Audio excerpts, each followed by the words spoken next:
एक और ट्वीट से आपको अपडेट करें। रहनुमा तहरीक-ए-इंसाफ फवाद चौधरी ने ट्वीट किया, मईशत की सूरत हाल अबतर है। स्टेट बैंक की रिपोर्ट मायूस कुन है। ग्रोथ रेट की शरह 2% का मतलब इंतहाई महंगाई में मजीद इजाफा और बेरोजगारी खतरनाक मजमुआ है। सियासी अदम इस्तेहकाम ने मुल्क की मईशत को घुटनों के बल कर दिया है। साइफर पर सदर ने क्या कहा, नून लीगी तर्जुमान सहाफियों ने झूठ बोला। अगर इमरान खान हुकूमत साजिश से नहीं हटाई तो तहकीकात से फरार क्यों।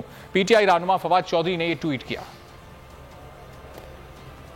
एक और ट्वीट से आपको अपडेट करें। रहनुमा तहरीक-ए-इंसाफ फवाद चौधरी ने ट्वीट किया, मईशत की सूरत हाल अबतर है। स्टेट बैंक की रिपोर्ट मायूस कुन है। ग्रोथ रेट की शरह 2% का मतलब इंतहाई महंगाई में मजीद इजाफा और बेरोजगारी खतरनाक मजमुआ है। सियासी अदम इस्तेहकाम ने मुल्क की मईशत को घुटनों के बल कर दिया है। साइफर पर सदर ने क्या कहा, नून लीगी तर्जुमान सहाफियों ने झूठ बोला। अगर इमरान खान हुकूमत साजिश से नहीं हटाई तो तहकीकात से फरार क्यों।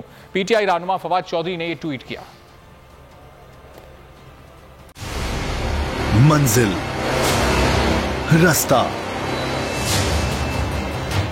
जज्बा,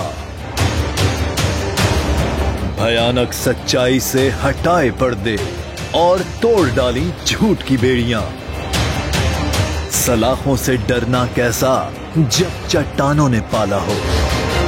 इमरान खान बोल के साथ जुम्मे से इतवार रात 10 बजे सिर्फ बोल न्यूज पर। सबसे ज्यादा व्यूज, सबसे ज्यादा रील्स और सबसे ज्यादा रेटिंग के साथ बोल अब भी नंबर 1 पोजीशन पर बरकरार। अगर आपको ये वीडियो पसंद आई है तो लाइक पर क्लिक करें, सब्सक्राइब करें और बेल दबाएं ताकि कोई खबर रह न जाए।